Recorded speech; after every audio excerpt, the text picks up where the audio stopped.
How y'all doing? Good, good. Well, what was sort of your reaction, I guess, when you heard about Earl being out for the year and it sort of becomes in your hands now for the rest of the year, that position? Obviously, when somebody goes down, especially one of your brothers that you're so close with, it's tough. And it was pretty tough hearing that news. But for me, it was like, all right, I got to step up. I got to come in and do my job, do my part as a part of this team, and just try to do the best I can to fill in for him. Earl was obviously a guy that until recently never missed any games or time, but how prepared do you feel just from all the years you've had in this system? Oh, I feel very prepared. Just talking with Cam and Sherm, and then Coach Richard, having a great coach in Coach Richard, and just being an assistant for a few years, I feel pretty confident, and it's been good to learn behind Earl and see kind of how he reacts to things and how his style of play, and it's just not many people in this league get a chance to learn from one of the best in the game. So. How is he as a teacher? Because sometimes you've got a guy who's so talented, it's hard to learn from what they're doing. Right. Earl, he's a good teacher. He kind of teaches in his own way. Like, for me, I learned more from him just asking questions, just like kind of his mindset about things and how he sees certain situations and little things in our position, like reading the quarterback. Like what is the first thing you do when you watch film, or just little things like that. That's what I've got the biggest advantage from Earl. What do you think you've gained from the last 3 games? Just that playing experience, just getting out in the games and getting the communication aspect with everybody, and just kind of just gaining confidence as I play. Like it's been, I got some plays the Philly game, I got the whole Tampa game, and I got most of this last game. So it's just piling those reps up and getting your confidence level up, and critiquing little things to make your play better. Would you expect teams to really try to test you in some of these games and just, kind of see? Probably. I prepare for that. You always think teams are going to take shots deep, and teams they're gonna do what they do, and especially the Packers. Aaron Rodgers he takes shots down the field, and he's done that against us in years past with Earl back there. So you always got to expect that. Having watched Earl as closely as you have, what's the toughest part of his game to replicate? Probably his natural ability. Like he's just one of those players that come along like once in however many years. Like he just has a knack, just kind of that natural knack that he just got it. He's really instinctful, and he just has a great feel for everything. How did you end up signing with Seattle after I know you were sort of let go, I guess? Oh, yeah, I've been around. My rookie year, so I was in Jacksonville. I was undrafted, went to Jacksonville. I was on practice squad for the first 2 weeks, and then I got cut from there. I was home for about 6 or 7 weeks, something like that. And then I went to Houston on their practice squad, finished the year. And then my next year, I got cut from Houston day after the draft. And then I was at home from the day after the draft until the second day of camp when Seattle worked me out. And I came here, worked out, ended up sticking around, got on practice squad, kind of moved up and down. First year, second year, I made the team, was on there, and then this year.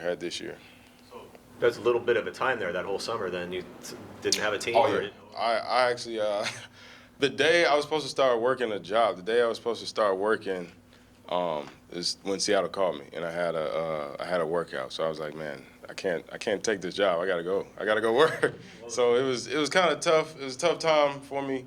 Just anytime you're a free agent, you're just like, man, you're just working out and just waiting for that opportunity. I had no workouts or anything, so I didn't really know what was gonna happen. But I stayed positive and stayed working out, and luckily, I got that call from here, and I haven't left since. So, what was that job that you were about to start? I was training kids at it's called a performance course back in Texas, and it's an off-season program for high schools and just to keep their kids in shape. So I went through the program when I was in high school, and I'm really cool with the owner, and he understood it. He was like, yeah, you can work for me until you get another shot. So it was a great opportunity.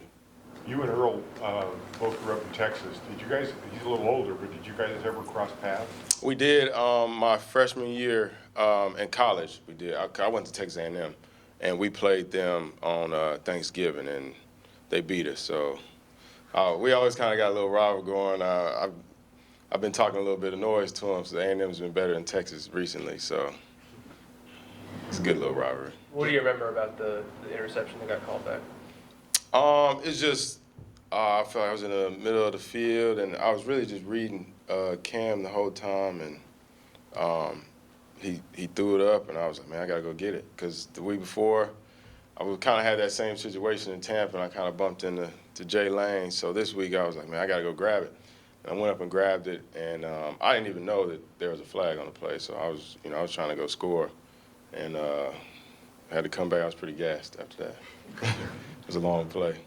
Do you expect Aaron Rodgers and every other opponent to come right at you and test you, because that's the way it goes? Like I said, you got to prepare for that. Yeah, I would assume they would, but in this defense, it's kind of hard to just single one person out and try to attack them. We have so many weapons, and the way our style of play, but I assume they will come after me. I don't really know.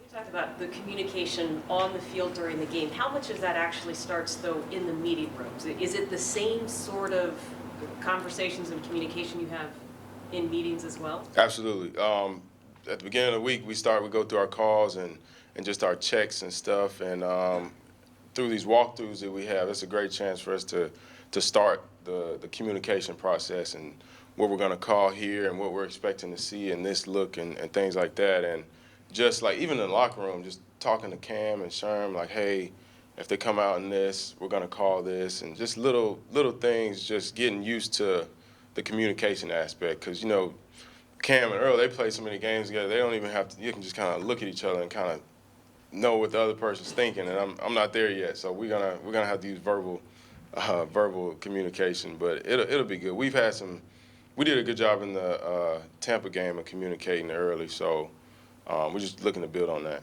You played with Christian Michael in college as well. Play against him. Oh yeah, me and C Mike, we came in together at A&M at the same time, so I've been around C Mike for a while, so it'd be cool to play him again. I don't think I've ever played against him, so.